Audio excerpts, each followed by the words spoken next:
Okay, so we're live. Welcome back to the Magic Minds podcast intro number 2. Back in the studio. Fucking fantastic. I'm actually loving this. It's some achievement, isn't it? Going from a Zoom H1 to an actual studio. Deadly. It's fantastic. Right. We got amazing feedback from our last interview with Mark O'Keefe, Autism Awareness. I really loved it. For anyone that knows me, I've got an absolute soft spot for disabilities or working disabilities, but just not just disabilities, but also marginalised groups, you know, anybody that's struggling. And hopefully that's what the podcast is doing. The shows are quite eclectic. I try to do a varied topic just so you get an understanding and a flavour what it's like for other people in their lives. Things that you might never come across, things that just come onto my thought process. I'd love to do an interview on that. And then it'll broaden people's horizons, because it's most certainly broadened my horizons. So I was delighted with the feedback.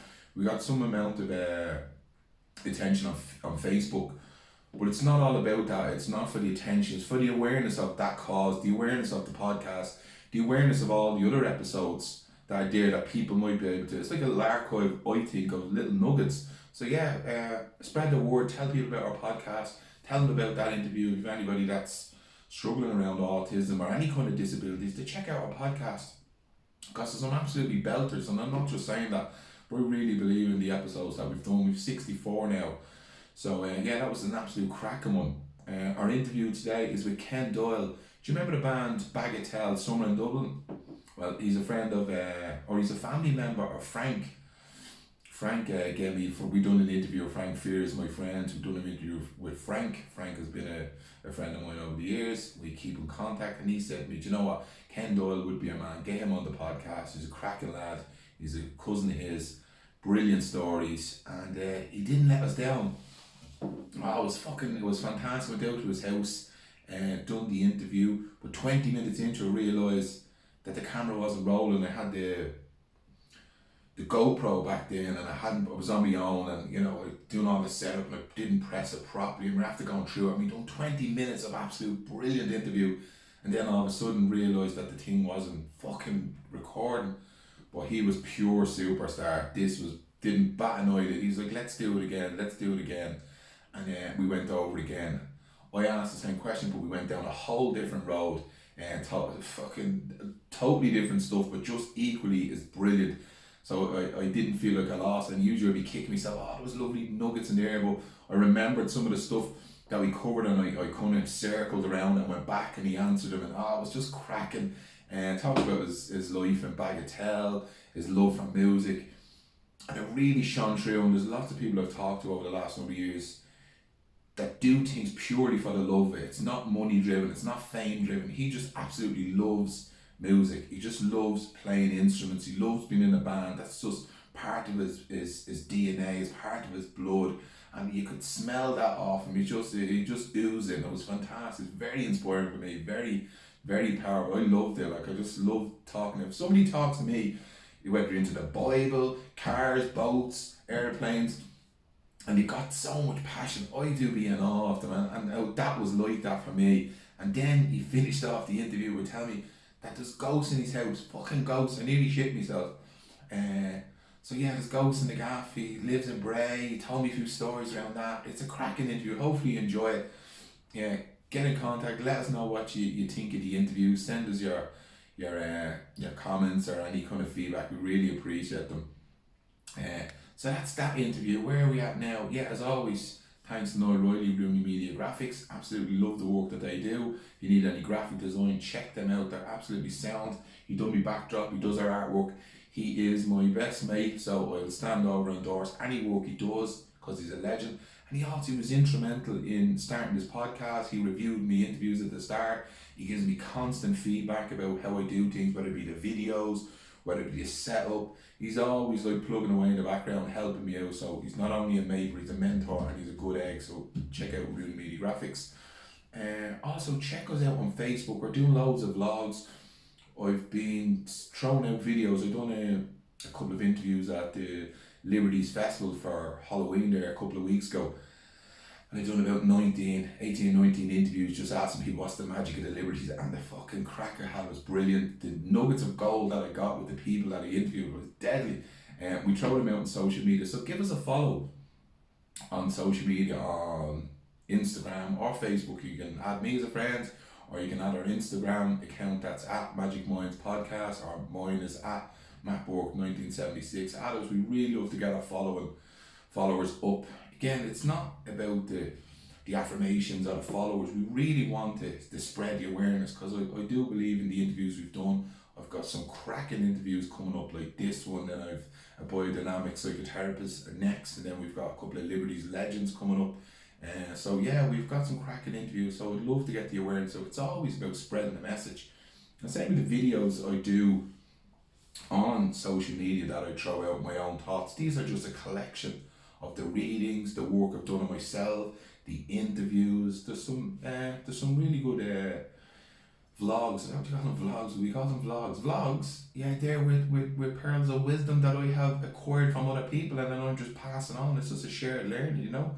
So yeah, so there you go. Check this interview, let us know what you think. And as always, mind your little self in service of the rest of the world. What does that mean? Be kind to you, and when you are kind to yourself, 9 times out of 10 you will be more open to being kind to other people. You will say kind things to yourself, and the chances are you will say kind things to other people. So that's what that means. How do you implement this? Start by recognizing the good about yourself. Recognize the good things that you possess and remind yourself of them. And then in service, as I always say, in service of the rest of the world, you'll be a kinder person. So there you go. Check out the Magic Minds Podcast. Stories that have the power to inspire. Have a fantastic day. Bye bye. Okay, so we're live. Welcome back to the Magic Minds Podcast. I'm Matt Burke. On the show today, I'm joined by a special guest, Ken Doyle. Ken, what's the crack? Matt, how you doing? Hello everybody, and hello audience. Thank you very much for 41 years. 41 years of Bagatelle. I've asked Ken to come on the show because he's a member of an amazing Irish band, an institution in Ireland, Bagatelle. Wow, absolutely incredible. I've been listening to the music today and it brought back so many memories, nostalgic. Just fantastic. It's incredible. I mean, here we are. In August of this year, we actually became 41 years of age. Thanks, I have to say, to the wonderful, incredible audience we've built up over the years. Thanks for all you've given Bagatelle, and that has been quite a lot. 41 years, Jesus Christ. 41 years. It feels like 8 or 9, by the way. It doesn't feel like 41. 41 years. 41 years. It's scary when you think about it, you know. And as I say, it is an institution like the likes of, we talked earlier about, you know, Jerry Ryan 2FM, you know, Bagatelle. They're just iconic. Like, who doesn't know Summer of Dublin and, you know, Trump Card and... Yeah, I think it was a few months before he died when he said he reckoned in 1,000 years they'll still be playing the streets of New York. Or, sorry, not the town I love so well, sorry.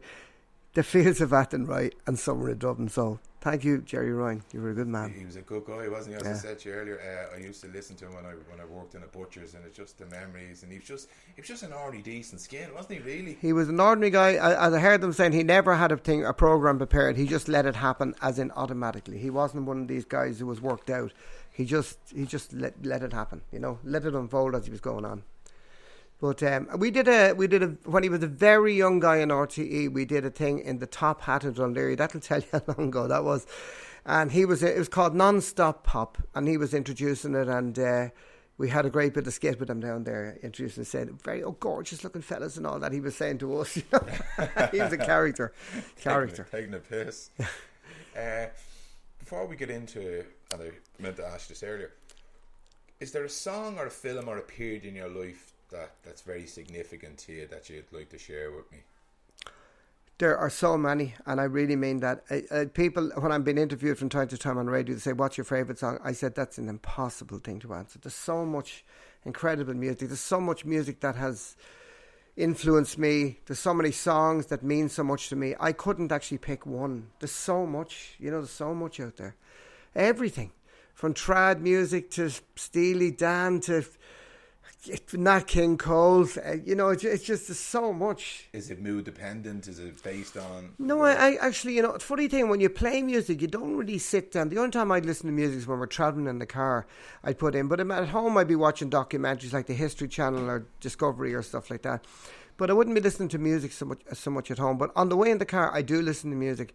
And a lot of I'm a huge fan of 80s music, actually. Okay. And that's not saying I only like 80s music. Yeah. I like I like John McCormack. I like everybody. I can't think of... There's a lot of songs that mean a lot to me, but I couldn't pick one. There's so many, you know. Well, They're like timelines to my life. And Yeah. births, marriages, deaths, crack, everything is in there. You know, the whole lot. Brilliant.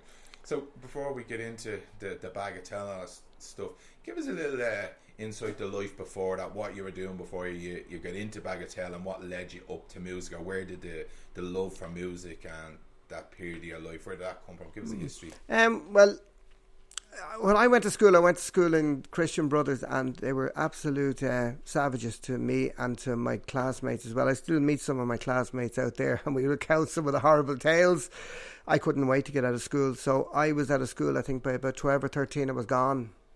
And then I went, at the time you could actually work, you know. I went to work in a place called Shannon Caravans down here at the harbour. And I worked there for about 6 months, I think.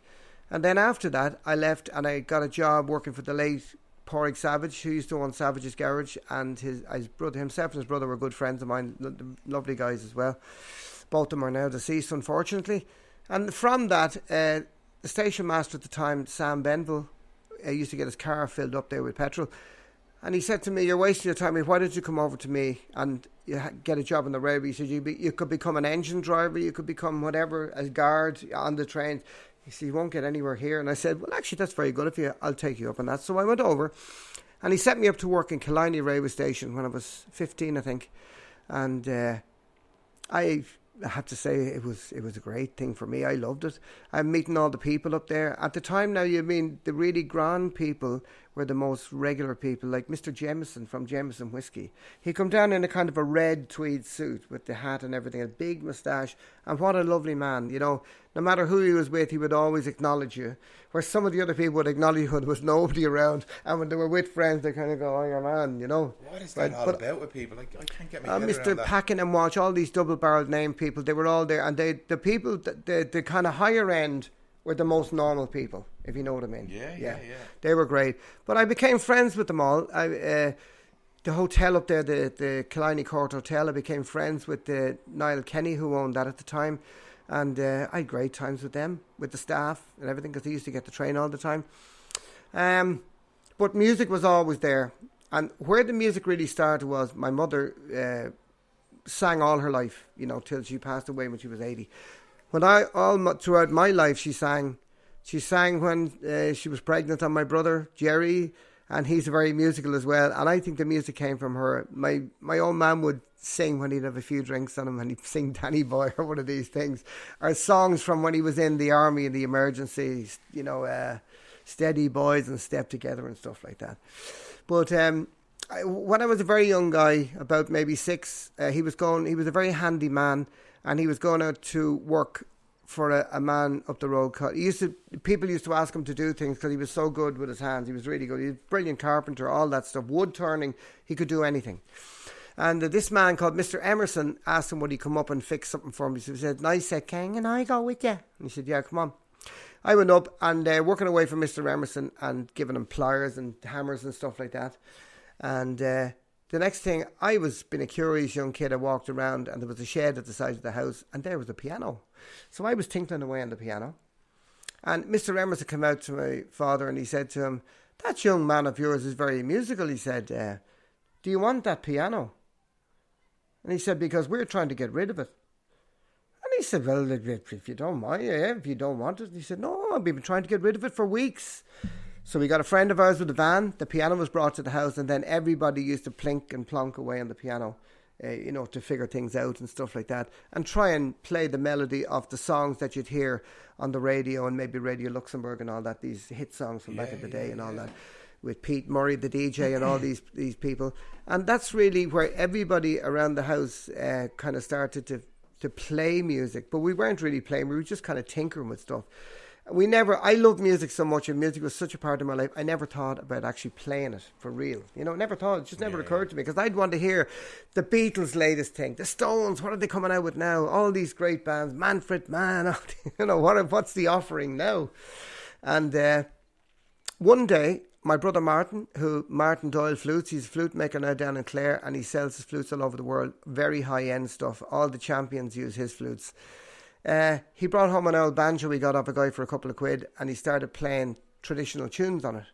And even though we had come from my mother's background, which was like all the amateur dramatical societies and all that she used to be in, and school plays and stuff when she was a kid, she was always a great singer. Down in her hometown, they used to call her the Star because she could sing, she could dance, and she taught everybody how to do all this.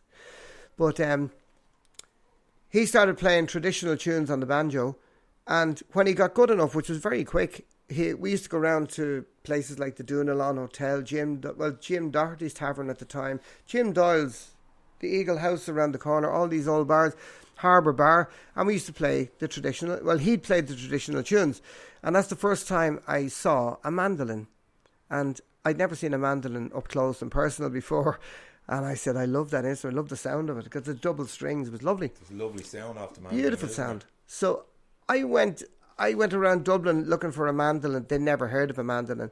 And then I decided to check out the pawn shops. So it was a pawn shop on Gardner Street called Goodwin's at the time, long since knocked down. And I said to him, do you have a mandolin? He said, what is a mandolin? I said, it's a small instrument. He said, there's a funny thing out the back there. It's been there for years. I don't know what it is. So he went out the back. He brought in this case with about 25 years of dust on it. He had a wet cloth, and he said, I'm going to clean this up now, you know. Cleaned the dust off it and opened it up, and there was a beautiful pear-back mandolin. And I said, oh yeah, that's a mandolin all right, you know. I said, how much do you want for it? He says, been there a long time. He said, I don't know, what's it worth to you? I said, well, I have 20 quid. Ah, 20 quid, take it away with you. Was that a lot of money back then? It was a fair few, Bob. At the time, I think on the railway, I was earning 7 quid a week. So that'll show you. No, I wasn't getting adult money. I was on junior money. Still, 3 but weeks an adult money. take-home pay at the time was 14 quid a week. So you're on That's to raise a family. 3 weeks' wages. Yeah, to pay for a house, all that stuff. Jeez, so I got the mandolin, and I started learning it. And then I go down with Martin to the pubs, and we jump in with the lads in the sessions, and we'd be playing away. And then when I was working on the railway, my younger brother Jerry, who's now a great musician but a brilliant fiddle player, he got the mandolin because he was younger than me and he wasn't working or anything. He practiced morning, noon and night on the mandolin, and then I realised he's actually better than me on it. So I said, right, you hang on to the mandolin and I'll get a guitar.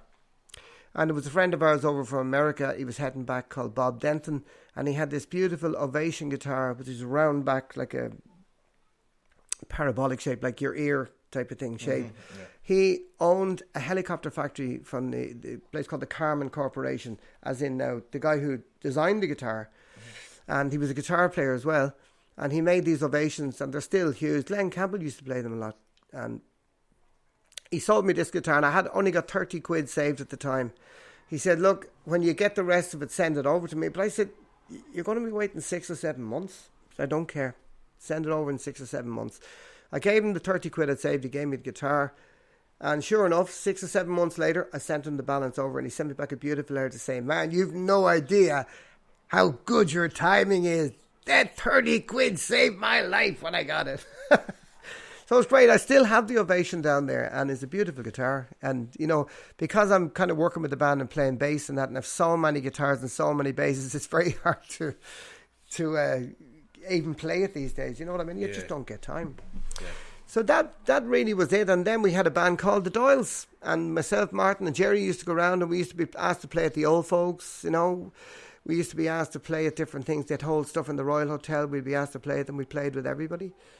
And then one day on the railway, I got a massive tax rebate of 100 quid. Massive, huge. Like, I was a wealthy man. So I gave my mother, I think I gave my mother half of it. I think I gave her 50 quid, and I kept the other 50. And I went into Dublin with 50 quid. I didn't even know what I wanted to buy. I had money. As my old man used to say, when boys have money, they think they're men, and when they've none, they're boys again. Brilliant. That's so true. So I went into Dublin, and there was a shop closing down, and I saw this beautiful cherry red 335 shape, as in B.B. King's guitar, bass guitar. And it was stunning looking, beautiful. And I said to him, man, how much do you want for the guitar, for the bass? He said, look, it's the last few things going out. He said, give me 20 quid. Gave him 20 quid, I got the bass. And then when I got it home, I realised I'd no amplifier, didn't know how to play it. And a friend of mine, Danny Tobin, who plays guitar, he's still in Bray and he's rocking away. He said to me, there's friends of mine are caretaking a big house down in Cork Abbey and they've amplifiers and all and they jam. Do you want to come down and try it? I said, I'd love to. So I went down, plugged in, and they started up a blues track. I was playing along with the blues track and they were saying, no, that's not how it goes, you know. And they took the bass and he showed me a bass line of what they were doing. And I got it really quick. And they said, that was really fast. We'll show you another one. So they showed me another bass line. Got it very quick. And they were looking at each other saying, this guy's really fast, you know. Then I got they showed me that night, they showed me 4 tracks. And we jammed the 4 tracks maybe 3 or 4 times over. Sure, I was delighted. I was actually playing. And you could hear the sound is actually working. You know what I mean? I can hear, I'm working in with these guys. I already had the timing and all that because of the acoustic guitar with the traditional stuff. And the next night I came up, we got another 4 or 5 the next night, and so on and so forth. And the Monday was the first day I went up. And on the Wednesday, I had 15 songs. So come on up tomorrow night and we'll give you the rest of them. So I went up the next night. And then they said, how many songs have you now? And I went through the book. I'd written them on a jotter like yours. And said, there's 20 of them there. Great. We're playing in the Woodlands in Greystones on Friday night. I said, great, I'll come down and have a look at you. And they said, no, you're playing the bass. I said, lads, come on. I've never played the bass. You know what I mean? Well, and they said, no, look, we showed you the lines. You have all the songs. We have the 20 songs for the set. I said, are you sure? And they said, listen, we're sure. It's working great. He said, we were talking about it when you were gone. And listen, you're better than the last guy. And he was playing for years, you know. Happy days. I said, I'm only playing a week. He said, listen, you just have it. So we went down and we played the gig. And on the gig that night, the singer, the late Brian Baines, actually, who was a great guitar player from Navarro Road, he showed me, he was a great bass player and guitar player himself. He showed me all the bass lines for the songs. But in fact, I still carry a lot of Brian Baines in my musical toolbox because of the stuff he taught me. He taught me an awful lot of stuff. He shortcutted so much stuff for me that you go around the world. You know the way you go right around the world to end up where you should have been there? Oh, yeah. It's one of those. He saved me all that stuff. He also gave me stuff to listen to, like the Doobie Brothers, Steely Dan, all these kind of great bands I'd never heard before. And all this funky music, and I started playing the funky music on the bass. But that night, the night of the gig in the Woodlands, with the band was called Butch, actually, in the Woodlands. It was called after a Christian brother the head brother in Prez, because he used to let them have the room to rehearse in and that, because they went to Presentation College. And I was up, let me just get my head together on this now. Yeah, on stage that night, halfway through the gig, I remember the singer, Eamon Tian, pointing at his neck to the guitar player, and I thought his voice was gone. So I went over to him and say, are you all right? And there he was saying to Brian Baines, is there a knob there? And he was saying, no. Well, then turn fucking down. And that was the end of the night. The band actually broke up, which was just one gig. But a few weeks, maybe it could have been 6 weeks later, they were forming a new band called the Elastic Band. And this time we had Brian Baines, Ned Tian from Butch. We had Paul Fairclough on drums, who's just recovered from lung cancer and a great guy and a great musician. And we had, I think that was it. Oh no, we got a girl in called Marion Byrne, who was a phlebotomist in St. Michael's Hospital in Dunleary. She used to take your blood. And she was supposed to be so good at it because you'd never feel the needle going in according to all the patients down there. She was the best, you know. Great singer as well. And that band lasted for about a year, and it just you know, there was constant arguments and bickering and all that. So after that band finished, I really didn't want to know about rock and roll anymore. I'd had enough. You know, it wasn't for me. The traditional world was much more natural. There wasn't any egos and stuff like that. It was just people were playing and enjoying the music. But and then after about 2 years, we before the band actually broke up, before the Elastic Band broke up, we got a guy called John O'Brien in to play the guitar. He lasted about 3 weeks and he left. He said, it's not what I thought it was. It's not for me. But about hadn't played then. The bass was under my bed for about 2.5 years with dust gathering on it. And then after about 2 years, I think it was, John called down. He said he wanted to know would I be interested. He's putting a band together to play the bass. And I said, John, no, thanks for asking me, but I'm not interested at all, you know. And he kept persisting. Every Sunday he'd call down. And I'd say, John, you know, it's not for me. And he keeps saying to me, listen, I love your playing. I've always loved the fire in your bass playing. The fire in my bass playing, really? You know. He said, yeah. He said, you've got a great attack on the bass, and I love the aggression that you play with. Aggression. He said, yeah. And he said, there's a chemistry. He said, I have a chemistry with you. And he said, I don't get that very often. I only get it with certain musicians, you know. And the other guy I have it with is a great keyboard player. He said, I don't get that very often. But he said, I get it with you. But I wasn't interested. And eventually one day, after being at the Eagles, which was a kind of a folk club up the road where we had great nights, I have to say. Anybody of my ilk would tell you about nights at the Eagles. They were legendary. He called by, and I had one large bottle of Guinness too many that morning, and I said, I'm going to tell this guy down. I've had enough. He came in, I opened the door quickly, and he said, I know what you're going to say, but don't say it. Just do me one favour for old time's sake. I said, what? He said, for old time's sake, just give it a blast. That's all I'll ask you. I'll never hound you again. I said, right, okay, I will. When and where? I was actually short with him, you know. And he said, Silver Pine Studios, 7 o'clock, Thursday. Perfect. Right, I'll be up. And I remember mumbling to myself on the way up this. I went in, and he had Bree Harris, beautiful, beautiful singer. He had Marion Byrne, who was with the Boulder Band, or with the Elastic Band. He had Paul Fairclough on the drums and guitar, playing great stuff, and myself and himself. And we started to jam all these country songs, classic country music, and Hank Williams things, all these great. Paul was playing Albatross. While he was playing the drums, he was playing Albatross and the guitar. And we had an amazing evening. It was about 4 hours of just jamming these classic songs. So he came over to me at the end of the night when I was packing up, and he said, what do you think? I said, John, I want to apologise to you first for being short with you, but I said, I didn't know this is what you had in mind.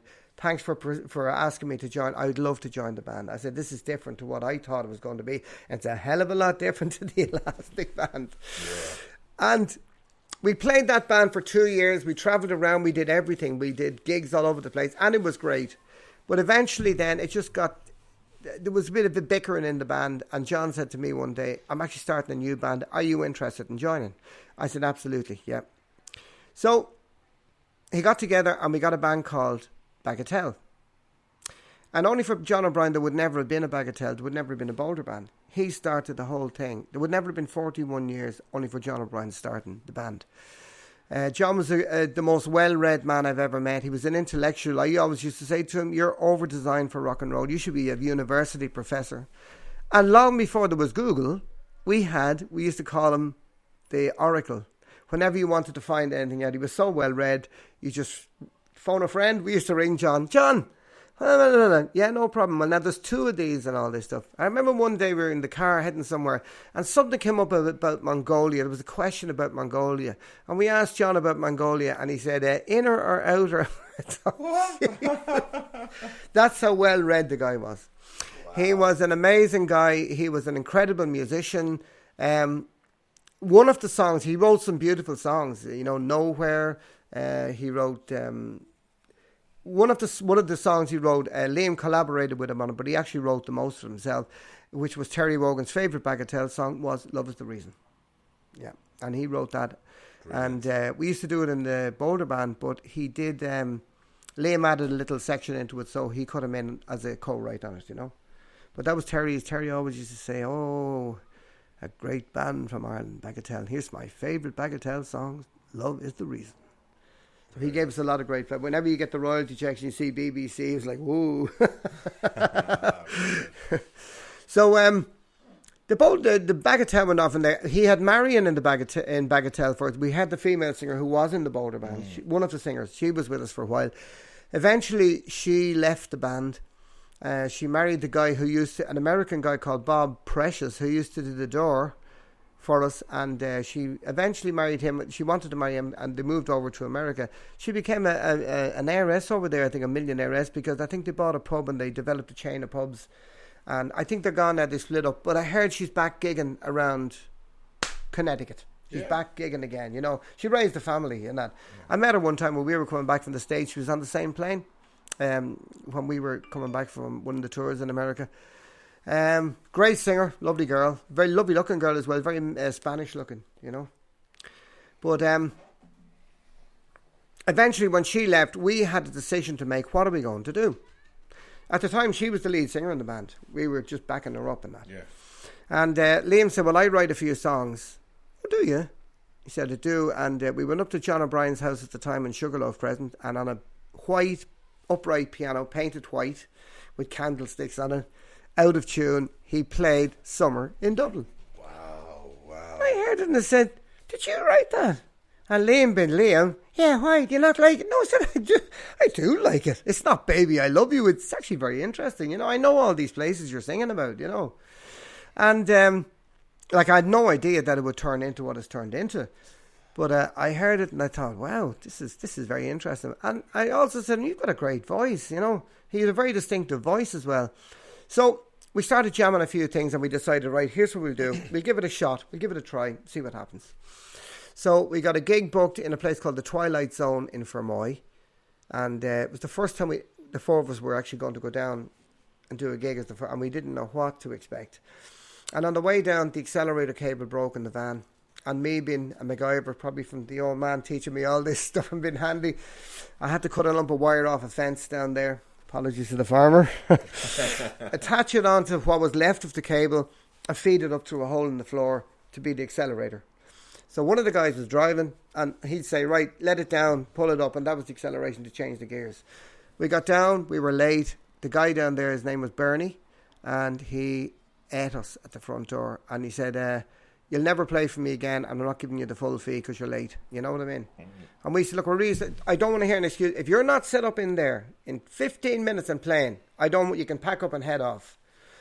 We said, okay. And one of the lads I remember saying, why don't we just pack up and head off anyway? I said, hold on a minute.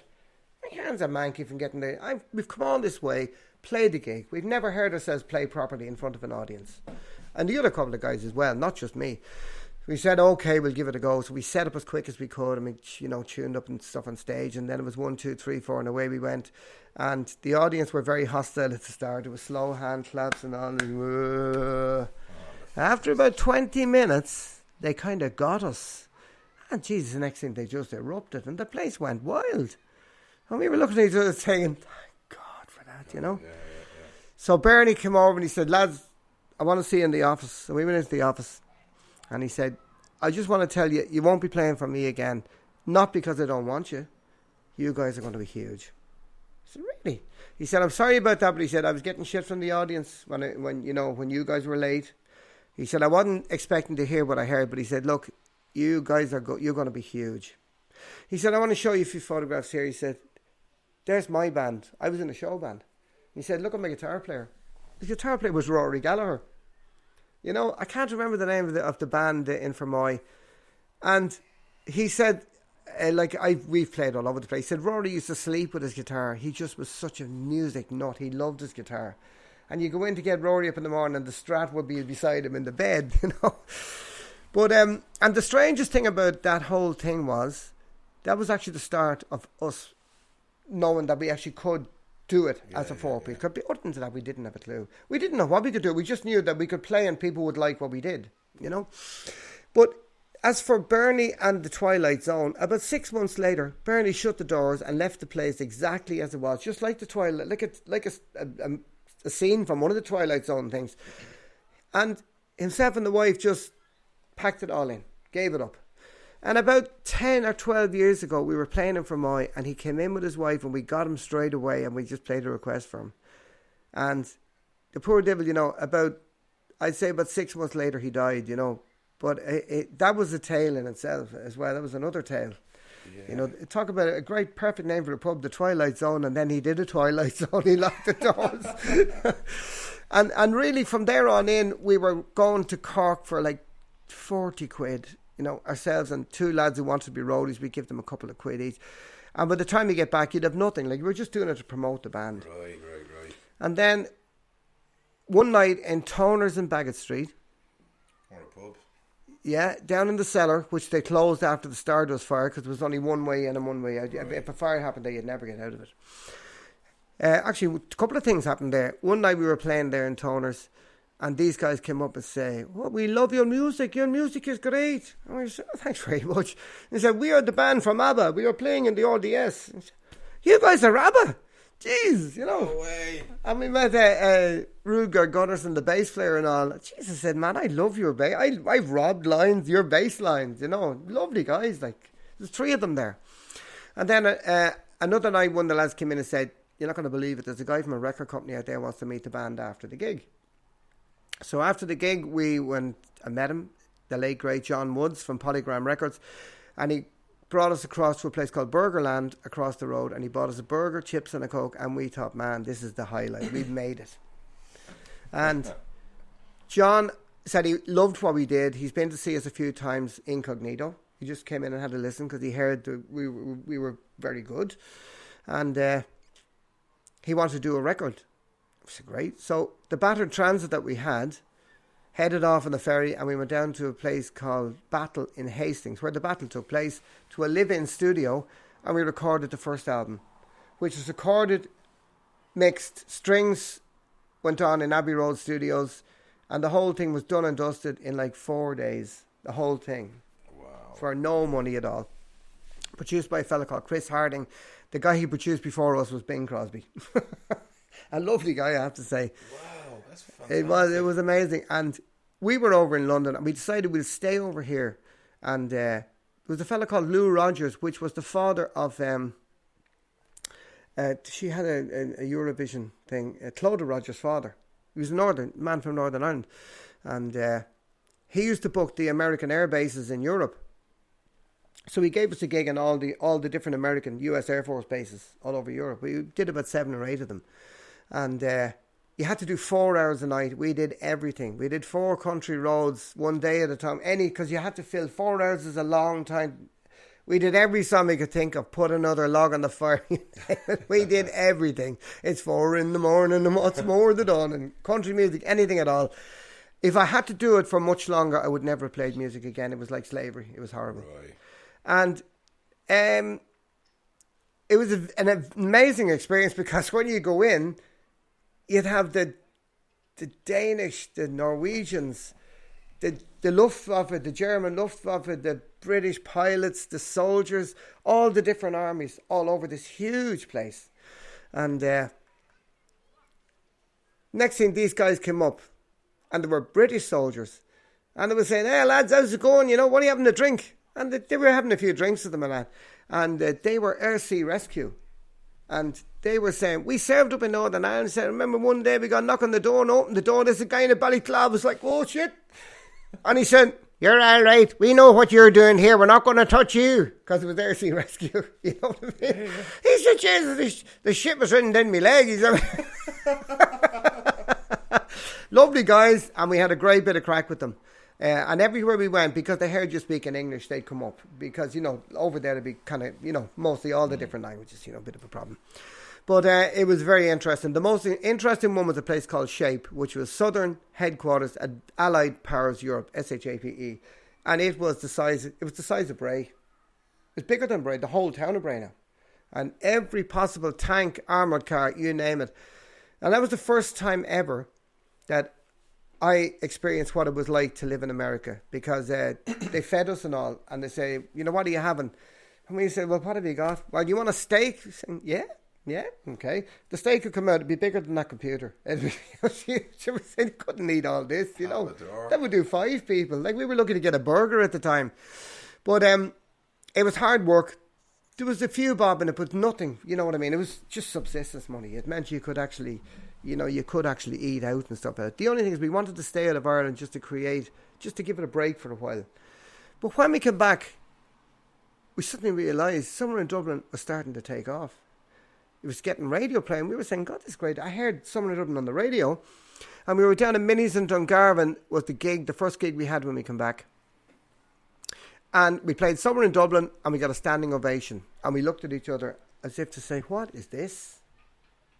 You know? Because you weren't around for it, the growth of it. We suddenly realised, geez, you know, people like this stuff. I mean, they really like us. They're standing up I mean, it lasted about a minute and a half. It was quite a long one, you know. Wow. We were shocked. We were saying, wow, it's amazing, you know.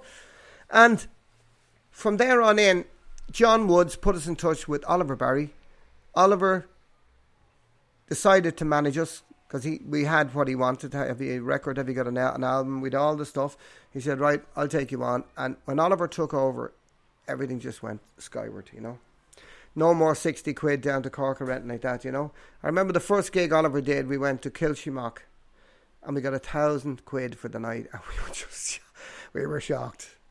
1,000 quid.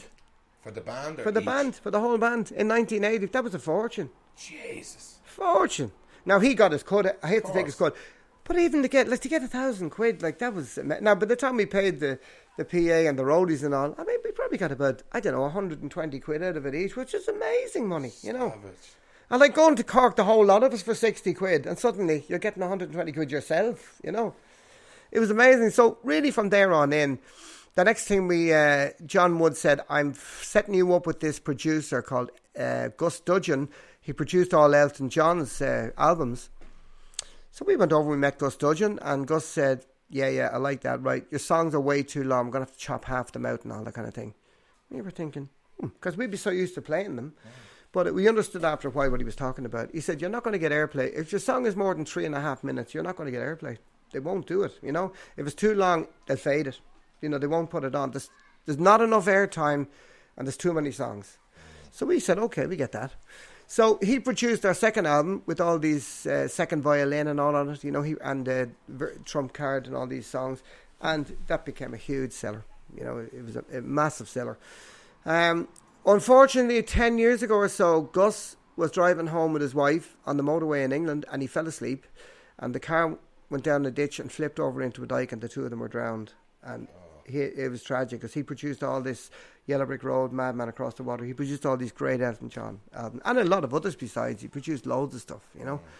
But a lovely guy. We used to meet him over there and we'd have a few beers with him and a meal and that, you know. He was a lovely guy. So then we had one more album to do to fulfill our deal, and John Woods set us up in another living studio in Oxford called Chipping Norton, in the village of Chipping Norton, called Chipping Norton Studios. Beautiful studio. And the band that were in before us were Dexy's Midnight Runners. And they did a sneaky thing. When they were all down having lunch, they went up and they stole the multi-tape and they drove away with the multi-tape. The fuckers. It was just finished. But now you see what they had is they had the record company by the nuts because they had the finished product. So they went in and negotiated a brilliant deal because they actually had the multi, you know. The fucking snakes. And we were the next band in, and Phil Coulter came over and he produced the third album with us, with Raining in Paris and all those great songs, and then Johnny set him up. And we had a great time. We're still very good friends with Phil. You know, Phil lives in Bray still. You know, we're very good friends with him. And Phil's a great musician himself, great songwriter, you know. And we had some crack. He brought his family down, actually, because it was Halloween, and we set off a load of fireworks and all. We had a great old blast with him, you know. And that was the album. Then we did one more album. We did loads of albums, but the next one we did was an album called Cry Away the Night, and that had again loads of great tracks on it. You know, we've done, I think to date, there's about 16 or 17 albums. You know, between some of them are compilations now, but there's still, and there's one like the Irish Connection where we did all the Irish songs of Bagatelle put in one album, and Under the Covers where we did a covers album. Fantastic. And they're all still selling. You know, people bring them to the gigs at night. People bring the vinyl records to the gigs at night and we sign them for them. Say, where did you get that? I don't even have that. In fact, I said it to a guy a year ago. In Kilkenny, he brought a vinyl album and said, where did you get that? He said, I've had that since 1980. That's when it was released. I said, geez, it's in absolutely mint condition, you know. Wow. So we signed it for him. And about 8 months later, we were back in Kilkenny, and he came up to me with another one. And I said, who will I make this out to? And he said, you make it out to yourself. That's for you. He said, I got that for you. I said, what? He said, I saw it on the internet, and I got it for you. I said, Jesus, that is beautiful. Unbelievable, you know. And he's a lovely guy. His surname is Megan. His Christian name is just slipped my mind at the minute. It'll probably come back to me as I'm talking to you. But he was a great. I mean, that's the kind of audience we have. Yeah. They're big-hearted people, you know. You must have had some experience on the road. Have any like standout stories that you could share with us, or anything weird or wonderful happened along the way? So many. You know, where do you begin? Like we've toured so much and travelled so much, and I remember being in. We played in a place called it's called Cadine's, as in Wednesdays in New York, and we were there for 3 nights, I think it was. And on the second night we were coming down, there was sirens and cops everywhere, and there was an unfortunate guy over lying on the opposite the club on the other path, and someone had shot him, and he was just there he wasn't even covered up because they couldn't touch the scene, and he was there, and just the blood just draining down the road, and the cops standing around. What can you do? Wow. And you know, that really brings home to you what New York was like. I remember 42nd Street when it was really, really rough. I mean, you'd be walking down there and you'd be offered this, that and the other, and you didn't want to, you'd be kind of putting on an American accent because you didn't want to know, because if they knew you were from somewhere else, they'd be kind of hounding you, you know. But, and they still come after you. I remember one time I forgot, and this guy came up, and he said to me, you want some smack, you want some? I said, no, man, you're right. Where are you from, man? I'm from Ireland. Ireland? God, I've always wanted to go to Ireland, you know. And then I was there thinking, geez, I hope this guy goes away, you know. But he was harmless enough, but I mean, some of them were dodgy customers. But your man, Giuliani cleared that whole place up. He got rid of them all. But they all just moved to somewhere else. They moved out, you know. Get rid of the problems. Yeah, but else. the 42nd Street was claimed and taken over. So many things, you know. So many great people we've met over the years, touring and travelling. It's just been a roller coaster. It's been great. I've always loved rock and roll, so I'm a happy idiot, you know. I love rocking in the free world. Happy idiot. Do you think the music scene has changed much over the year? Like, well, it obviously has, generational, but have you seen a significant change? Completely. In fact, our publisher, Peter Barden. For the better or for worse? What's your thoughts on that? For the worse. Yeah, why is absolutely, that? Because a lot of things that. First of all, our publisher, we met him about a year ago, and he was saying the way you guys started off and how you got your record deal, that doesn't exist anymore. That's gone. Straight off the bat, from what I'm listening to you, from hearing this interview, yours comes from a genuine, intrinsic love for music. Oh, absolutely. Read out from your mum, your house, your dad, you love playing the guitar. Like a lot of things now, it's money driven, isn't it? It is. Fame and glory. I mean, I never cared about making money. I'm more for soul satisfaction than financial satisfaction, you know? Like, I wouldn't be, you know, I just love playing music. I've always loved playing. I mean, when I'd be on the railway in Killiney and all that, I'd be reading New Musical Express and all this kind of thing, and I'd be thinking, God, I'd love to do that, you know. I'd really love to go touring and see all these places and all. It wasn't about making money or anything. It was just about the whole lifestyle. And thanks to happy accidents along the way, etc., and some people's persistence. Thank you, John O'Brien. Yeah. Here I am, 41 years later.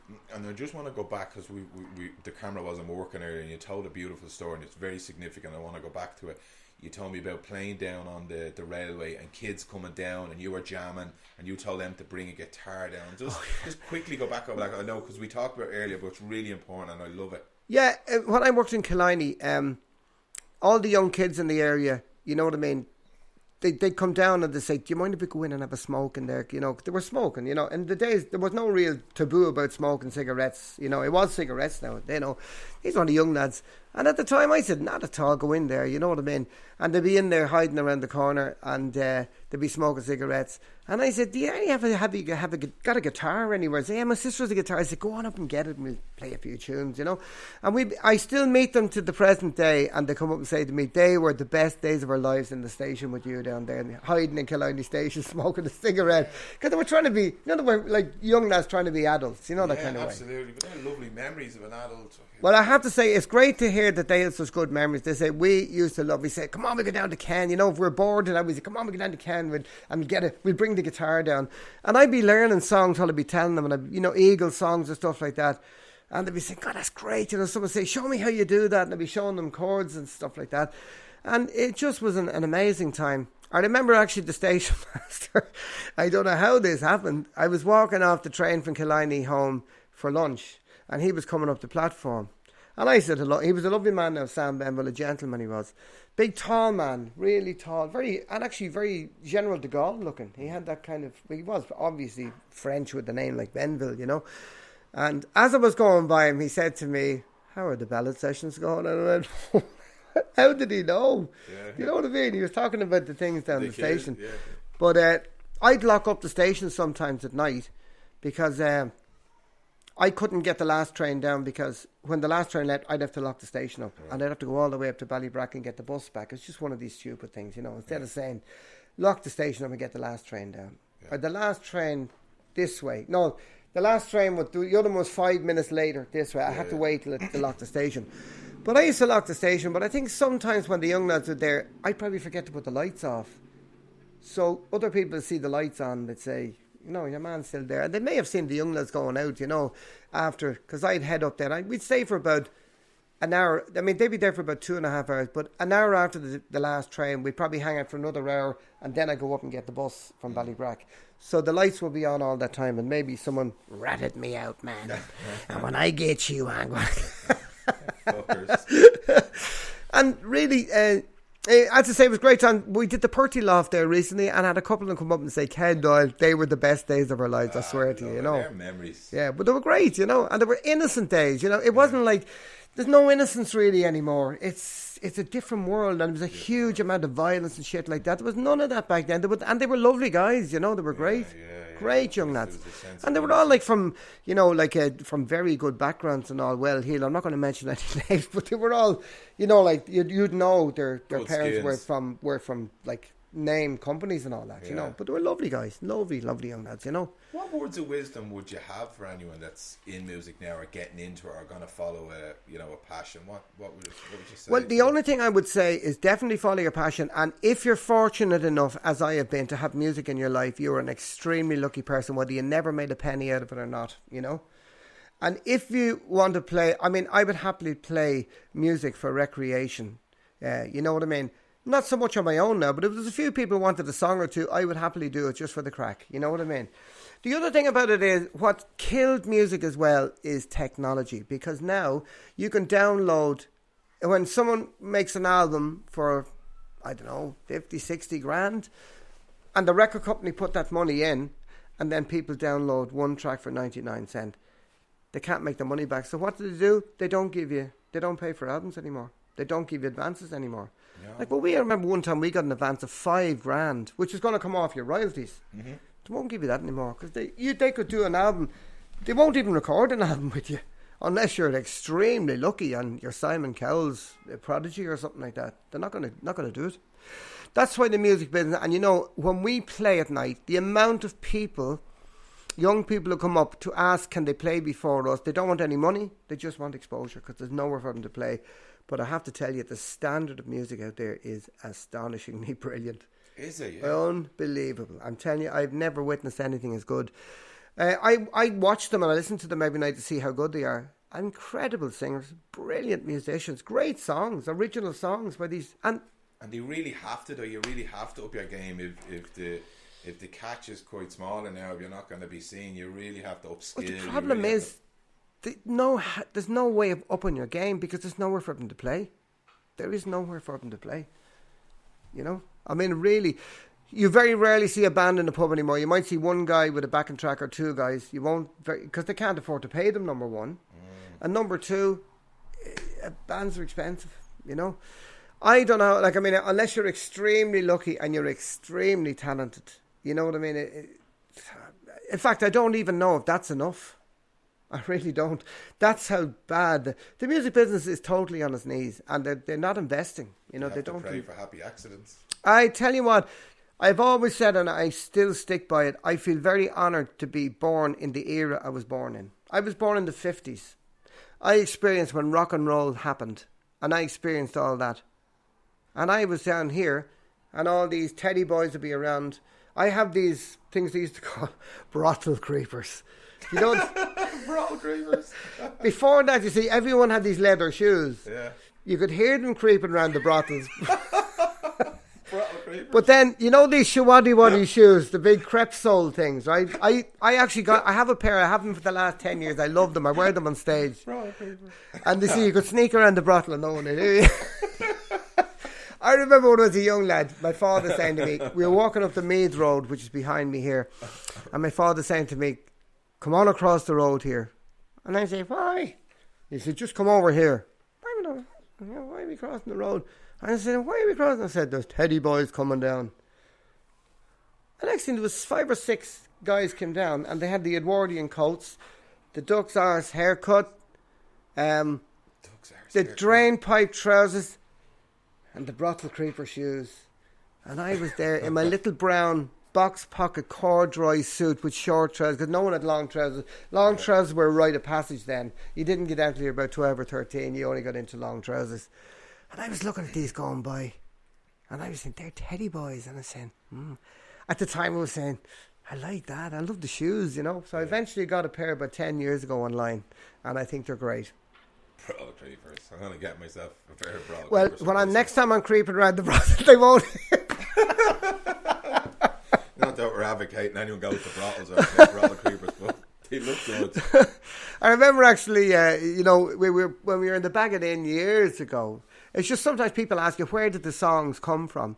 And one time we were playing in the Bagatelle, and we had a battered transit. There was no NCT or nothing that. You just got if it had 3 wheels and it moved, you could get away with it, you know. Yeah, back in the day. And we were loading up the van. Getting the gear in was okay. You see, when you had a couple of beers and you did a gig, loading the van out, geez, I tell you, I hated that. It was dreadful. We were loading out one night. It was Trinity Rag Week.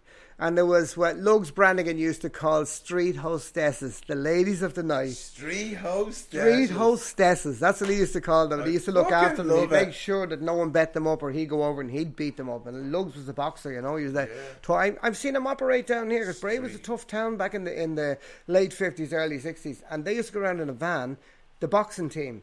And if there was a fight, he'd give you 2 chances. Go home, son. And just deck them. And then they drag them and just leave them up against the thing to wake up, you know.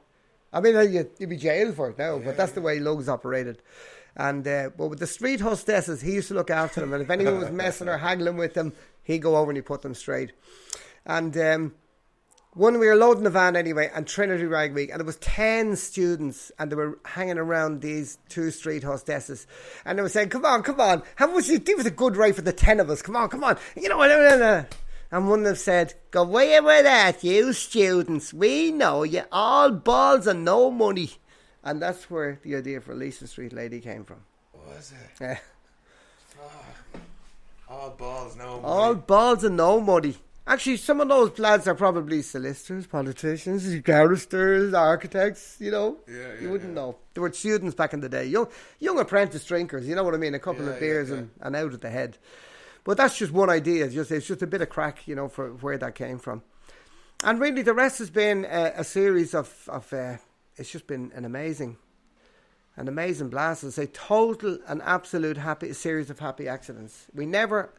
Part of the reason probably we're together still is we never had a plan, because when plans go awry, that's when people start getting pissed off and say, you know, we were going to do this, we were going to do that.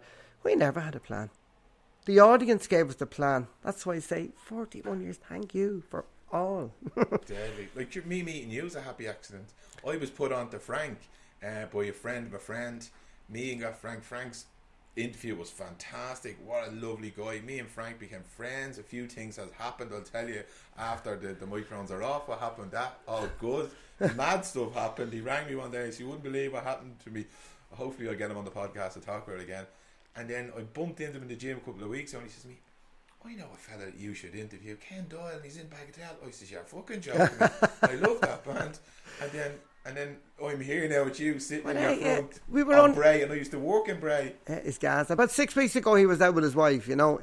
So then you know the story. Indira, and he was talking to me on the back roof, and we had a great bit of a chat, you know what I mean? And then he rang me, or he sent me a text about yourself. Yeah. I said, sure, no problem at all, you know. He's an absolute legend. He tells me that you went to Route 66 on a bike. I did. You done Route 66? My son, Oliver, who's now 25, only a few days ago. My son, Oliver, was born premature, 2 months premature, and he fought his way. He was tiny little guy. He'd fit on my hand, but he was one of the lucky ones because they kept stringing me along and saying, I'd say, what's his chances? Say, well, he's pink. That's a good sign, you know. That's all they tell you. He's still here.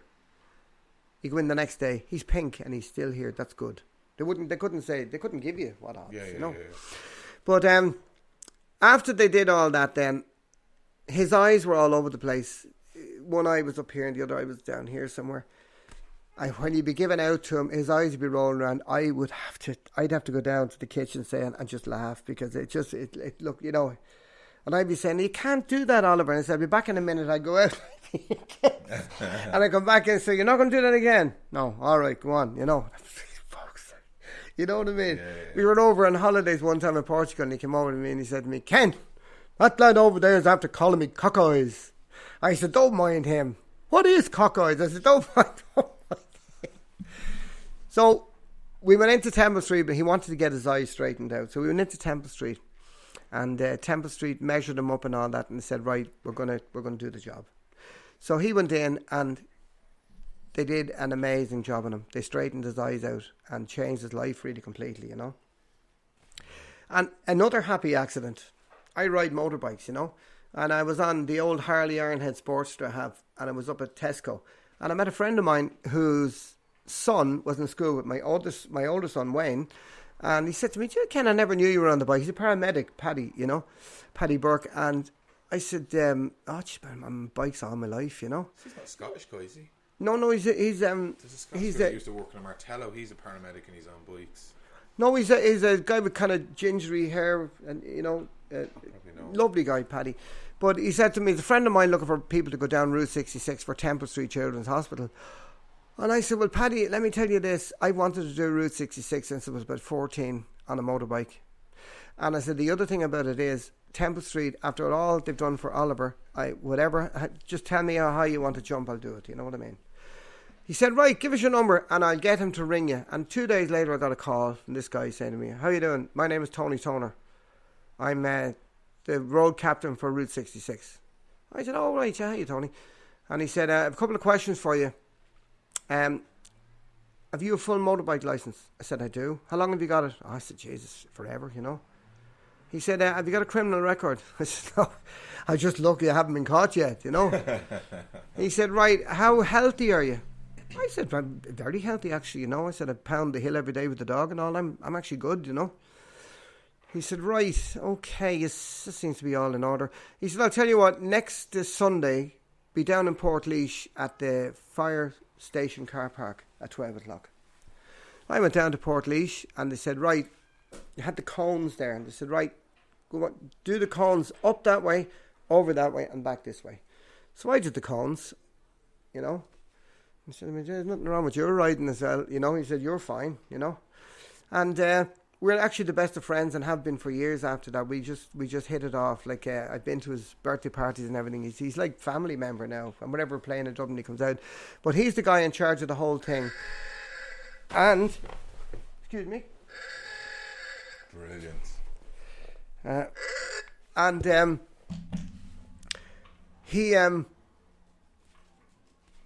He got us all ready. They gave us every week we go out for a session, and he put us through the paces. He tell us all the little do's and don'ts and all this kind of thing. He told us how to ride in convoy, you know, and all this kind of stuff. All the stuff and little tricks that I didn't know. I'm riding motorbikes all my life, about 60% on the back brake and 40% on the front brake and all the 60-40, all this other stuff, which has saved my life on several occasions afterwards. But and eventually we had to raise $8,000 to do the run. We had no trouble. I mean, I raised 10 grand like that, you know. The band did a couple of gigs for me. It was just an amazing time. That was before the crash. It was 2006. And I went down and did Temple Street, did the Route 66 for Temple Street, and between us all we raised €1 million. Fuck. It was great. It was brilliant. Great. It was great. And as I say, I made friends there that I'll have for the rest of my life. You know, they were just amazing people, you know, and every one of them Shout out to Temple Street and Children's Hospitals. Yeah, and they brought us around for a tour and they showed us and some of the unfortunate kids in there. There was one kid in there actually. He was actually beside Oliver. when he was getting his eye operations done, and his hands were like that. And what they did was they cut down here and they gave him fingers. It was amazing, you know. They turned his hands into fingers. Yeah, he had no fingers here, so they cut down here and stitched them up, and he had fingers. And he could move them? He could move fingers, yeah. I mean, that's how incredible they are. Wow. And the most patient people, I tell you what, they are just, they're gods in my book, you know. So it was a real honour to be able to do that for them. It was great. Wow. So we went from Chicago down to Santa Monica, and the whole trip took 2 weeks, and I have to say, I got one of the things I wanted to do. I was very lucky to get one on my bucket list. It was amazing. Doing that trip. Oh, it was great. I mean, they gave me a beautiful not a Road King, Heritage Softail Harley Davidson, and I put my bag on the back of it. I taped it down, and I had an armchair, and I just put my feet up on the engine bars. It was like just, it was class. Rock and roll, baby. It was rock and roll. I had an amazing trip. It was incredible. But again, to be able to do that and to be crossing state lines and the Mississippi River and the Missouri, and amazing, absolutely amazing. Met great people along the way, you know. Got to see the Grand Canyon with all these nuts as well, you know. It was great out. Fantastic. Shout out to Temple Street Hospital. Frank tells me there's a significance about this house, the 50s and 60s. Was it in a film? It was in a film called The Running Man with Lawrence Harvey. And Running Man. I think it was that. Oh, no, there's other movies, but Schwarzenegger was in a Running Man as well. But this is an old movie called The Running Man, and Lawrence Harvey, he fakes his own death for an insurance claim, and he crashes the plane, and you see him walking up the driveway here, and he's saying to the man, "What happened?" He said, "There's been a plane crash," and he walks up and knocks on the door to book into it like it's supposed to be a cheap hotel, you know. And that's the bit that was the house was in. Yeah, that's fantastic. And this house is haunted. I was talking to a man, and he's telling me that the camera crew ran out of the house because of all the noise and the clanking and the banging. Now, we've heard and seen a few things, but there's no smoke or music, so they're not frightening. They're just weird things that happen, you know. Like what has happened? Like glass is exploding for no reason. Here? In the kitchen, yeah. A bottle. I got a lovely bottle of cider vinegar one time, and I put it on the counter, and about 20 minutes later, it's like someone shot a bullet through the window, and it just burst into... Or scraping chairs on the floor. What do you attribute that to? I don't know what it is. It could be... Does that freak you out? It doesn't freak me out, because there's no kind of... there's no smoke. It's just things like another night seeing someone going by the door. Oh, stop, Ken. I went out after and there's nobody there. A chair being dragged across in that room. Did you see it or just hear it? Oh, I saw somebody's head going by, like a woman with a page bike style going across. Fuck! Get me out of here. Lots of things. I mean, my wife has seen different things. There was a girl sniggering there one night, and she just saw her looking around the corner, and she went round.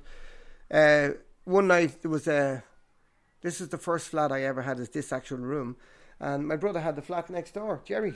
Oh, this was all flats. This was all flats. That's what I say, when I bought this place, I didn't realise the catastrophe I'd bought till I got into it, and I went, oh, but the Lord Jesus, no. There was rapping on the door like someone had a stick. I jumped out of bed, and I opened up the door, and there was nobody there, and Jerry was standing out there, and I said, what the fuck was that? He said, I don't know, Jesus. I mean, it was really loud. Different things like that. Noises. A friend of mine, he wanted to watch something, so I wasn't here, so I gave him the key. He said, you can watch it, it's on TV. Fuck that. And he's deaf now. He's pretty much deaf. Adrian Duggan, he's fairly deaf. He's only got a little hearing that. And he told me the next day, he said, I had to run out of the place with the noise. I said, yeah, really? Oh, he said, it was unbelievable. So you've just got used to it? Well, I don't know. I don't know. Like, I remember another friend of mine, and we were having a few drinks here. And it was John O'Brien, actually, who started Bagatelle. And he went down to the bathroom, and he came back up to me and he said to me, your house is haunted. I said, I know. And he said, I'm after seeing someone in the kitchen.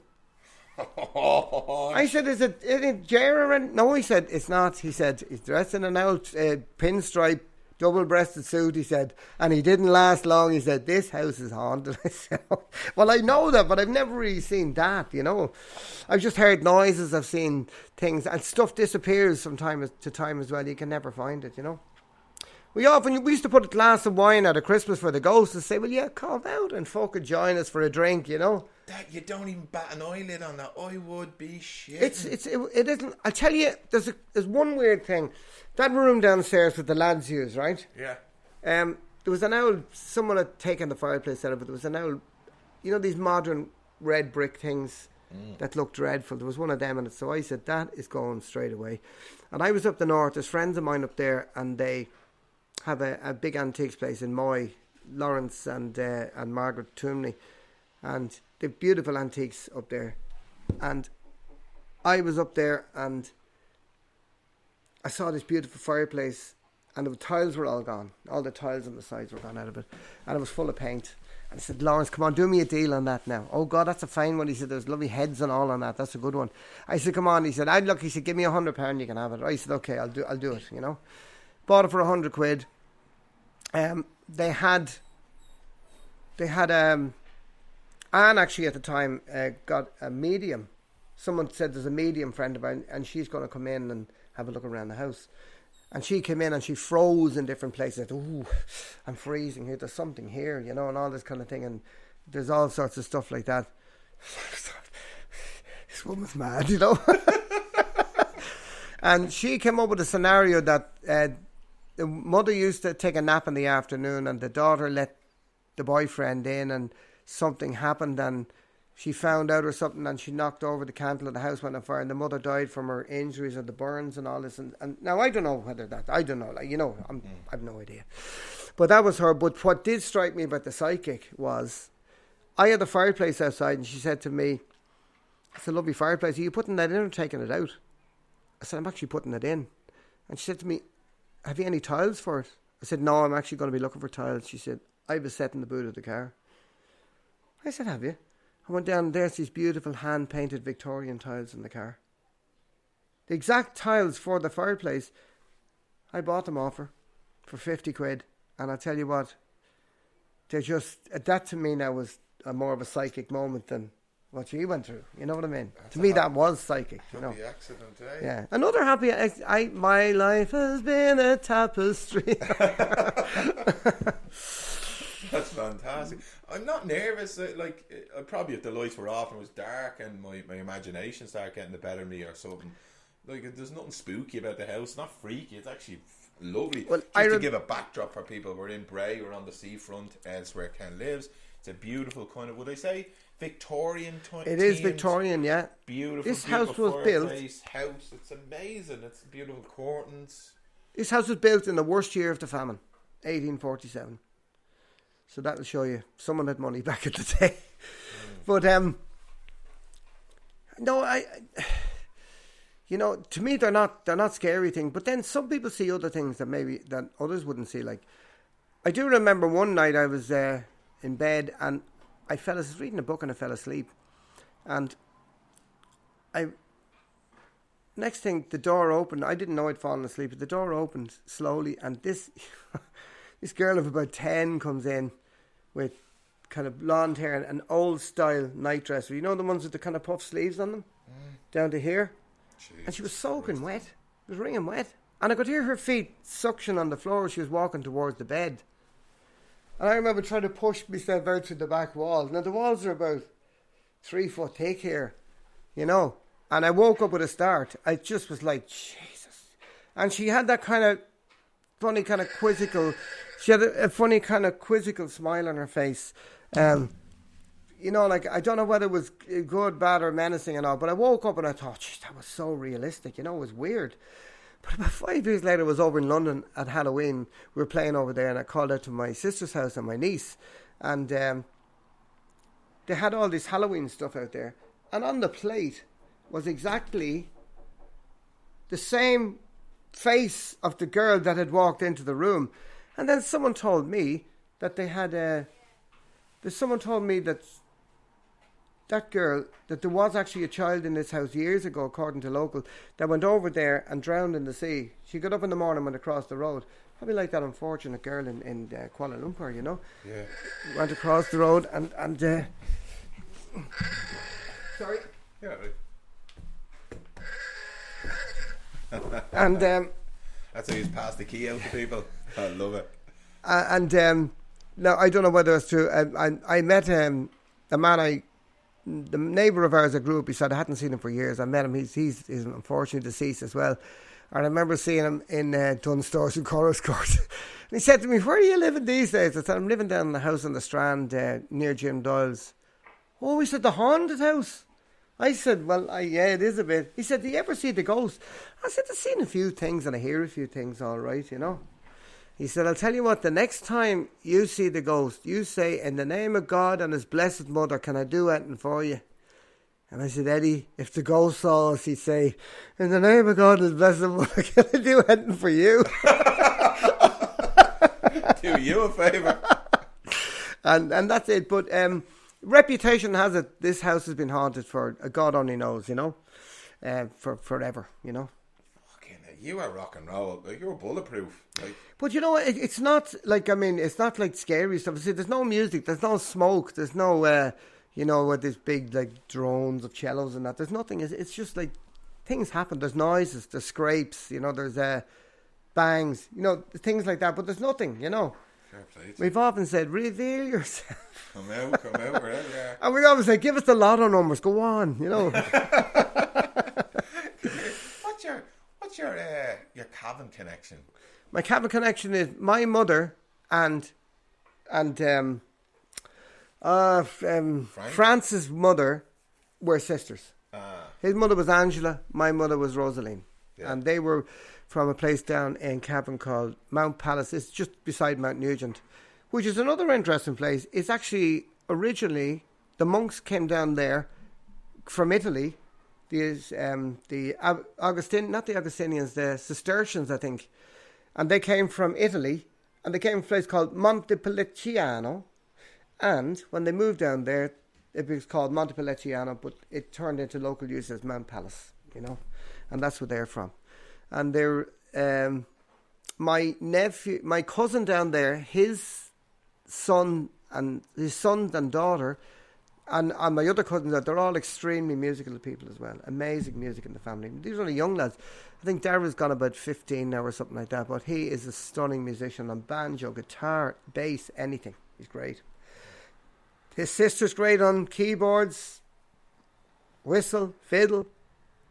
The young lad, who was a notorious young lad, I always used to say, that man will go to the moon, because they had to lock the drawers and all, you couldn't keep him, he was a wild man.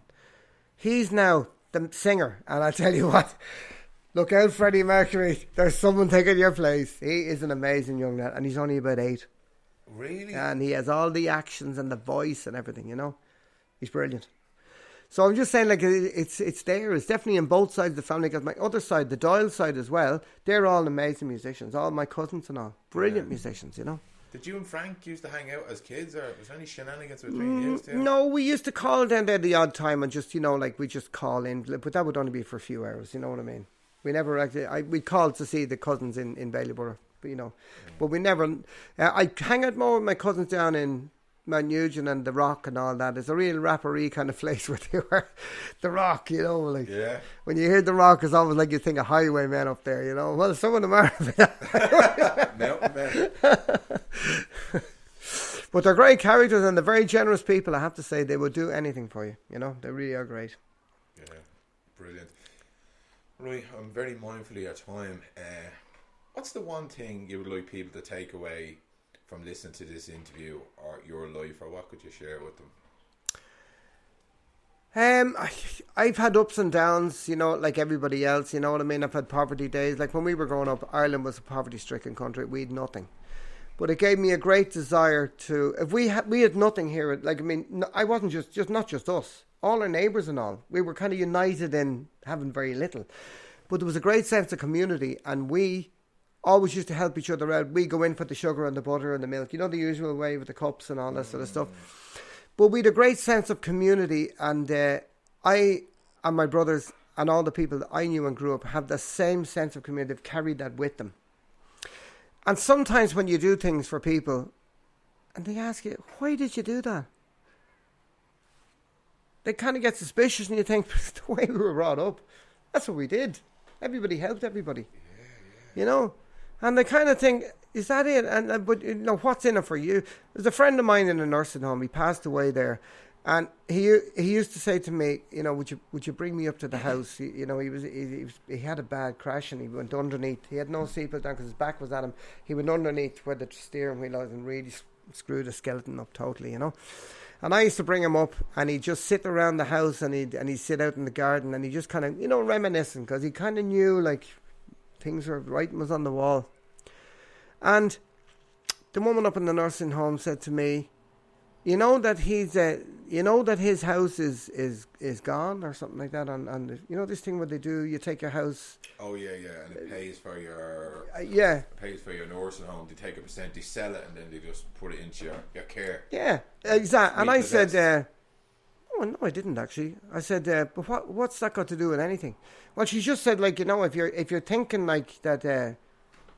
Oh, I see where you're going with I this. said, hold on a minute. This man's a friend of mine. This man, I feel sorry for this man. I said, you know, and she said, well, I just wanted to let you know in Kay. I said, listen, I'm not doing this. I'm not looking for anything. I'm not even looking for diesel money off him. He's a friend of mine. I feel so sorry for him. He's like me. He loves music, he loves that, and he wants to go up and sit down in his house. I don't mind donating an hour and a half or 2 hours. And then she got real embarrassed. She said, no, I hope you don't take me up wrong. I said, oh, look, I don't take you up wrong, you know. Because I said, I kind of saying to myself, sure, look, that's probably what other people will be doing if they come in. Probably you know? the norm. Yeah. But anyway, she said to me, look, every time I go in, she said to me, I feel so bad about what I said. I said, don't forget about it. I said, that a lot of people who would come in there probably are looking for that. I said, to me, he's a friend of mine. I'm just, you know, like I videoed a burial at sea with him and all. He's a friend of mine. He was a retired ship's captain, you know. But that's the way people obviously think. And maybe she sees it on a day-to-day basis. I have no idea. You know what I mean? But I didn't get what she was talking about. But then the penny dropped and I went, hold on a minute, you know. That's not like that, you know. But the poor guy, I brought him up a few times and I'd have the window open because he couldn't breathe and he needed the breeze and all. I said to myself, you know, like, I mean, we're all only one step away from the pit, so, you know. You know. But that's the way. But the only advice I could give, I can't really give advice. I'm just saying, as I say, the happy accidents. I just hope that people have the same kind of happy accidents and meet the same kind of incredible people that I've met who've nurtured me and put me in the right direction. I've been a good listener, and you know, I've always felt I surrounded myself with people who were far better than me. So you know what I mean. I learn from them, and you know what I mean. I just like. You always know when someone knows more than you and when they're better than you, and you listen to them and take in what they say and learn from their knowledge. And John O'Brien, who started the band, was like a second father to me. And at his funeral, his daughter came up and gave me a hug and said to me, Ken, I've never told you this before, but she was an only child. I've always regarded you as my big brother. And I said, well, you know what an honour, Susan, because I've always regarded your father as my second father. Because he was a great guy and he was a father to me.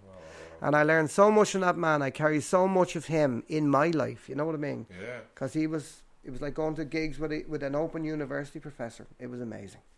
Wow. He knew everything. He was great man. What I take from this, Ken, from talking to you over the last hour and a half, because we had to refilm again, and fair play to you, you are That's professional. No we made a town halls with the camera for the first 20 minutes, and then Ken was like, let's do it again. Because I was getting nervous, like, oh shit, what do we do? And I really appreciate that.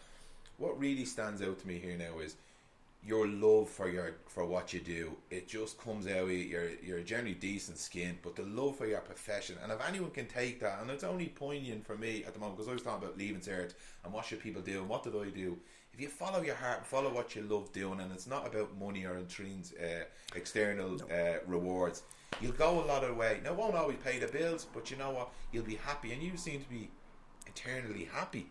I am actually, you know, I am quite happy, and I'm that's to say, a bit of a happy idiot maybe, and I love life, and I hate the thoughts of actually living, because I actually love life. I love simple things in life. What was that term you said to me earlier? Simplicity is the highest form of sophistication. I love it. I love simplicity. Everything should be brought down to a simple. Or as the Americans say, KISS. Keep it simple, stupid.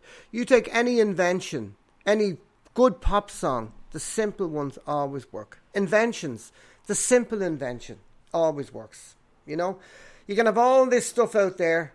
If you can just squeeze that down and say, right, it's the bottom. That's what advertising agencies do. You go in and say, now I want this and I want this, right? You said, okay, forget about all that, like record producers, forget about all that, chop that off. You don't need it. There's what you need, you know? And that's what they do. And really, the simplicity is the one, really, you know, like... it's the highest form of sophistication, and it really is. Like, as I say, ask any advertiser and they'll tell you the same thing. A friend of mine works in advertising, you know, and he said, we cater for what we call in advertising circles the herd. I said, the herd? He said, that's what we call the people we're advertising to, because it is herd mentality. I said, I never knew that. People farming and, No, the general public are a herd. Yeah. And they do what we tell farming. them. We do what we tell. He said it doesn't work for you because you're a fucking mad bastard. But he said the herd is who we cater for. And when we tell them you can't drive on the right hand side, they say okay, you can't drive on the right because they've been told. A perfect example of that, which I benefited from down here, they put in these beautiful flagstones in the car park down at the harbour. You know the one with all these little squares. Yeah. And they didn't put any markers in. And there were cars parked everywhere. So the guy got a dumper truck and they took all the ones up and they put red ones in to show them where to park. And then everybody parked in the right place. And he was coming by and he said to me, are they any good to you? I said, you damn right they are. And I have them in my back garden. Happy accident. So another happy accident. Another happy accident. But my life has been a series of happy accidents, you know. Like I'm a student pilot at the moment. Another thing, when the kids were young, I had a camper van, and we used to go off in the camper van. It was great. And then when they get to a certain age, they don't want to know you, the usual, you know. So the camper van was out there doing nothing, and this friend of mine was looking for a camper van, and I was trying to sell it to him. And he said, "I'll tell you what, I haven't got money, but he said I can swap you. I'll give you a beautiful microlight aircraft for it." Now that's the other thing, by the way. I've always wanted to fly, but I could never do it because it's too expensive hobby. Yeah. I said, a microlight aircraft? What is it? He said, it's a Pegasus Quasar. He said, it's the Rolls Royce of microlights, 2-seater. I said, I'll come down and have a look at it. He said, bring the camper van. I brought the camper van down, and he had a look at the camper van, and he said, perfect. And he showed me the Pegasus, and he started it up, and I said, oh, man. I said, I love this. He said, I'll do you a straight swap. Now, he said, I can get $6,000 for that in the morning. I only wanted $5,000 for the camper van. Yeah. I said, deal. Then I got the yoke, and I realised anyway before I bought it, like there's no lay-bys up there. You have to learn. So, the only one doing lessons over here on weight shift is a fellow in Newtonards called Jerry Snudden. Jerry is a brilliant, trainer. Instructor, sorry, that's the word I'm looking for. He's a great instructor. The problem up there is you have the Atlantic, the North Sea and the Irish Channel convergent. There's always wind. You can't fly those things if it's windy.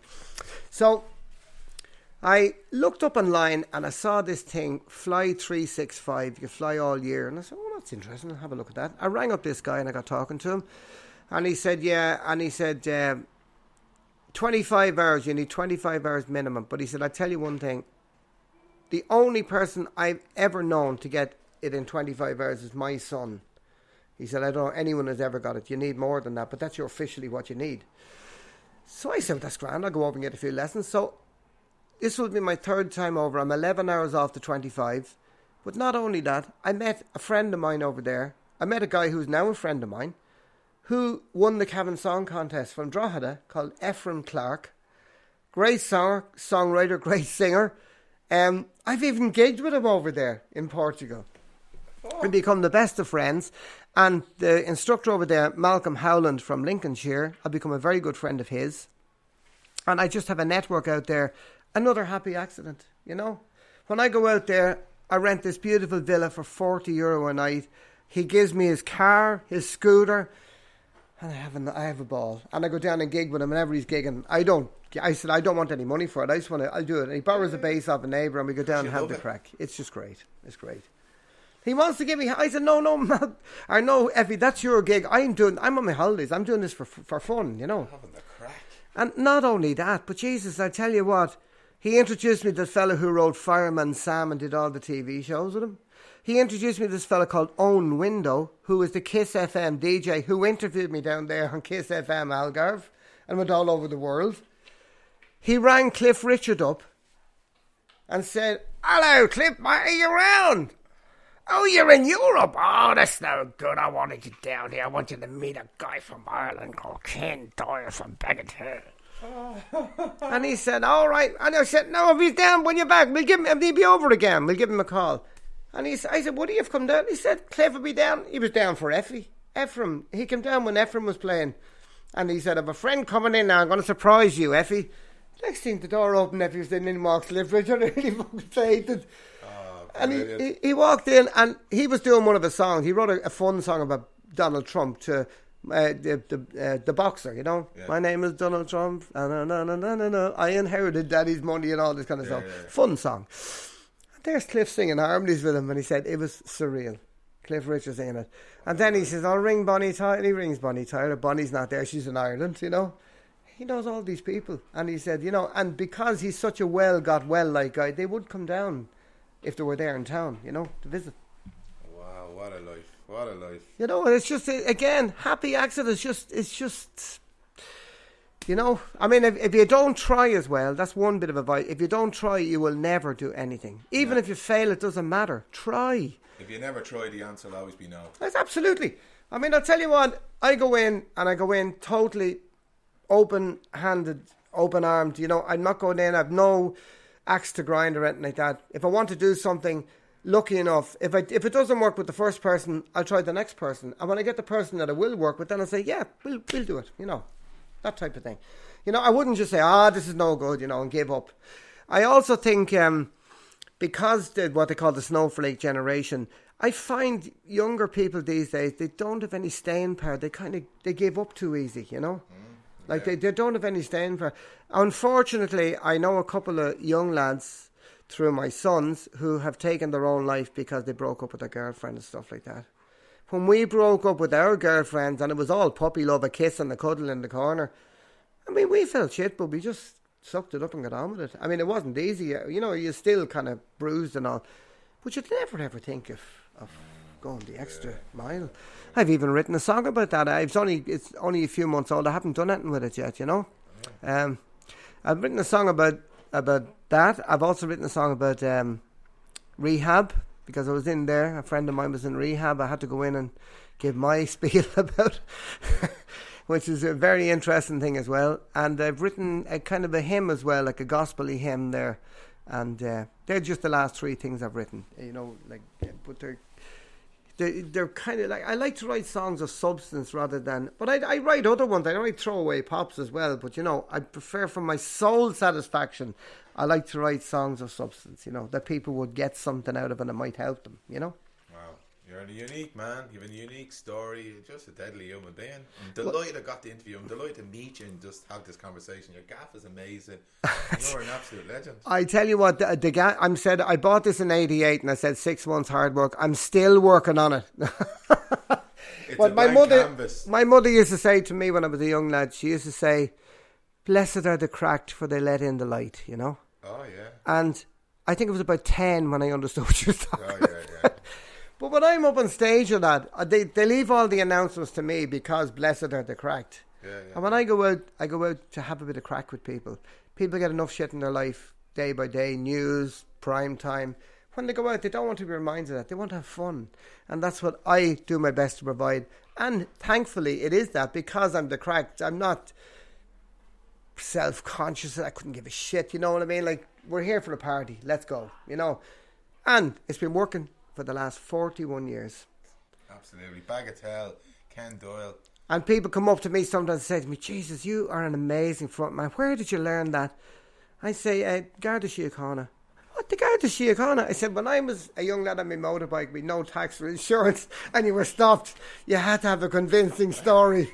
Wait till I tell you, God, here's the story. Ken Doyle, we leave it at that. Thanks very much for your time and your absolutely amazing stories. Listen, not at all. Thanks for this. It's gas, you know, like, as I say, it's like good friends of ours who passed away, Joe Dolan and Big Tom McBride. And they were good friends of each other. And I remember one night we were getting an award in London from the Irish World. And Joe was getting an award and Tom was getting an award. And we were down talking to Joe, and Tom comes in, he goes, walks up the room, and Joe said, what's this? And he sings over to Tom, 4 country roads, wind into a town in County Galway. And Tom looks over and goes, it's you, it's you, it's you. And what I always say when I'm introducing the song that Liam wrote for Joe Dolan, which was She Doesn't Live Here Anymore, the likes of them will never be again. The likes of me will never be again, because I'm from an era. My era's long. I don't have a future, I have a past. You know what I mean? Yeah. People now have a future, and whatever they do, make the most of it. And always remember, 250 million chances to 1 that you're going to get born. And if you do get born, enjoy it. Happy accident. I love it. I love it. You're an absolute legend. No bother, man. It's a pleasure.